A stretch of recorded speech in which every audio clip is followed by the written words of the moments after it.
Hi viewers, welcome to our channel. YCP MLC తోట త్రిమూర్తులకి శిరోముండనం case కింద 18 నెలల జైలు శిక్ష పడింది. అయితే ఈ కేసు ఇప్పటిది కాదంట, మరి ఎప్పటిదో అంట. అసలు ఈ శిరోముండనం కేసు ఏంటి, మరి ఇప్పుడు జైలు శిక్ష పడింది కదా, మరి ఆయన పరిస్థితి ఏంటి? ఎమ్మెల్యేగా పోటీ చేస్తున్నారు, మరి చేస్తారా తీసేస్తారా? సో ఇదే అంశం మీద డిస్కస్ చేయడానికి ప్రజెంట్ మనతో పాటు సీనియర్ జర్నలిస్ట్ జయదేవ్ గారు ఉన్నారు. వారితో ఒకసారి డిస్కస్ చేద్దాం. సార్ నమస్కారం. సార్ శిరోముండనం కేసులో తోట త్రిమూర్తులకి 18 నెలలు జైలు శిక్ష పడడం చూస్తున్నాం సార్. మరి అసలు ఈ శిరోముండనం కేసు ఏంటి సార్? అంటే ఇది ఇప్పుడు ఆయన మొదటిసారిగా ఎమ్మెల్యే గెలిచినప్పుడు ఎప్పుడుదో అనుకుంటా అండి. ఆయన ముందు టీడీపీలో ఉన్నారు, తర్వాత పీఆర్పీలోకి వెళ్ళారు, తర్వాత మళ్ళీ టీడీపీ కాంగ్రెస్లోకి వెళ్ళారు, పీఆర్పీ కాంగ్రెస్ విలీనం అయిన తర్వాత మళ్ళీ టీడీపీ తరఫున చేశారు. అప్పుడు టీడీపీలో 2 సార్లు చేశారు, తర్వాత పీఆర్పీలో కూడా ఓడిపోయారు అనుకుంటా. కాంగ్రెస్ తరఫున మళ్ళీ గెలిచారు, తర్వాత మళ్ళీ టీడీపీకి వచ్చిన తర్వాత వైసీపీ చేతిలో ఓడిపోయారు. మొన్న 19లో ఎమ్మెల్సీ అయ్యారు టీడీపీ తరఫున. అది కూడా గవర్నర్ కోటాలో ఆయన ఎమ్మెల్సీ కింద అయ్యారు. అయితే ఏంటంటే గోదావరి జిల్లాలో కూడా ఎక్కువగా ఈ దళితులు ఉన్నారు అని చెప్తుంటారు, అది వాస్తవమే. సో ఆ ప్రాంతంలో ఈ మైనారిటీస్ కూడా ఎక్కువగా ఉండడానికి కారణం ఇది ఒక రీజన్. ఎందుకంటే ఈ అగ్రవర్ణాలు కొంతమంది అణచివేద్దామని, లేదంటే కొంతమంది పలుకుబడి పేరు బాగా ఉన్న రాజకీయ నాయకులు వాళ్ళ యొక్క ధూర్త లక్షణంతో విచ్చలవిడిగా ప్రవర్తించడం అనేది కూడా చాలాసార్లు ఇబ్బంది కలుగుతుంది. అలాగా ఒకప్పుడు శిరోముండనం అంటే గుండు కొట్టించడాలు అప్పుడులో ఇట్లా ఊర్లలో ఇలాగే ఉండేవి కదా. జనరల్గా ఇప్పుడు పెదరాయుడు సినిమా టైప్లో ఎవడైనా ఒక పెద్ద మనిషి తీర్పు ఇచ్చాడని అంటే ఆ పెద్ద మనిషి తీర్పు ప్రకారం ఫాలో అయిపోవడం. అరే వాడు తప్పు చేశాడరా, లేదా వాడు దొంగతనం చేశాడు చెట్టు కట్టేసి కొట్టేయడం, లేదా ఒక అమ్మాయితో అక్రమ సంబంధం పెట్టుకున్నాడు వాడికి బట్టలు ఇప్పేసి గాడిద మీద ఊరేగించడం, లేదంటే ఇలాగే ఏదో మిస్టేక్ చేశాడు పెద్దవాళ్ళ ఇళ్ళలోకి దూరాడు, రకరకాలుగా వాళ్ళకి గుండు కొట్టించి బుర్రంతా సున్నం మచ్చలు పెట్టడం, ఇట్లానే జరిగేవి. జరిగినప్పుడు అప్పటికే చట్టాలు బలంగా ఉన్నప్పటికీ అట్రాసిటీ కేసులు, నాన్ బెయిలబుల్ వారెంట్లు ఉన్నప్పుడు కూడా కొంతమంది వాళ్ళ అధికార దాహము అధికార దర్పంతో ఏవి కొన్ని చేశారు.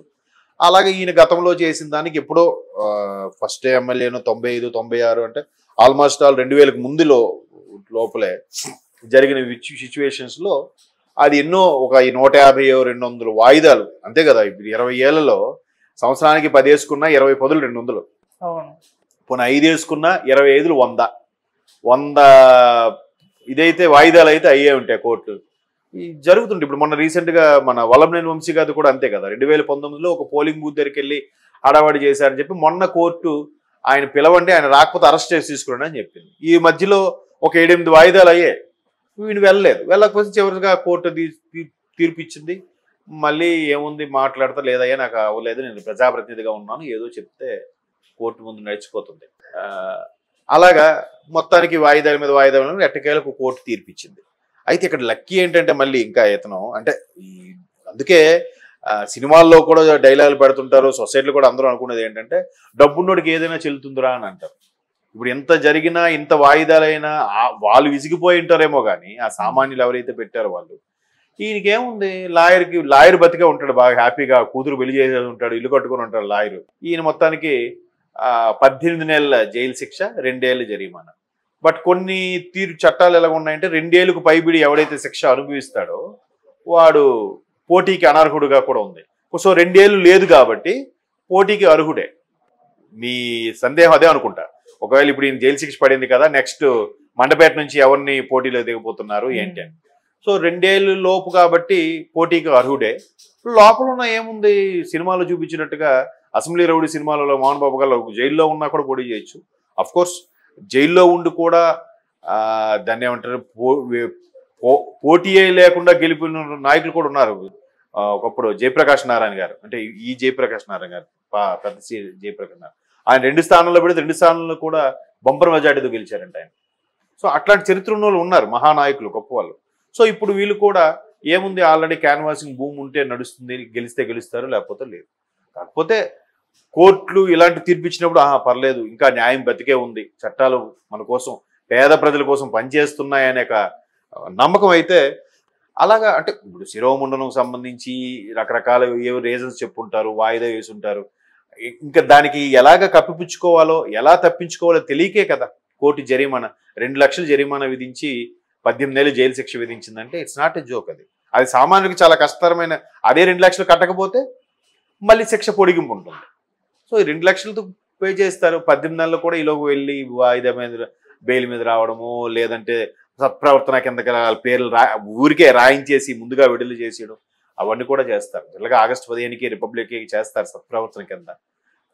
తెలిసిన వాడు జైలరు అధికారులు అందరూ తెలిస్తే ఎవరు సిఫారసు చేయక్కర్లే, అది మంచిగా లోపలికి వెళ్ళి యాక్ట్ చేయక్కర్లే, మామూలుగానే వచ్చేస్తారు.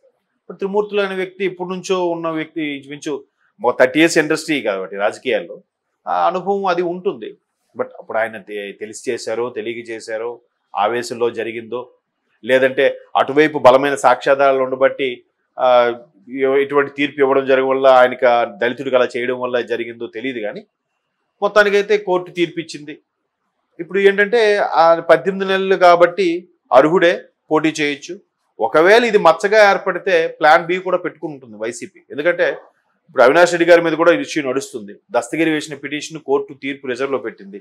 ఒకవేళ అది బెయిల్ రద్దు చేస్తే అవినాష్ గారు బ్యాక్కి వెళ్తే ఏంటి అనేది ఆప్షన్ బి కింద ఎవరు అభిషేక్ రెడ్డి అని ఒక కార్డియాలజిస్ట్ స్పెషలిస్ట్ని డాక్టర్ గంగిరెడ్డి గారి హాస్పిటల్లో పనిచేసే వ్యక్తిని ఆప్షన్గా పెట్టుకున్నారు. బట్ ఆయన కూడా కడప జిల్లాలో చాలా యాక్టివ్గా వైసీపీ తరఫున పార్టిసిపేట్ చేసిన డాక్టరే.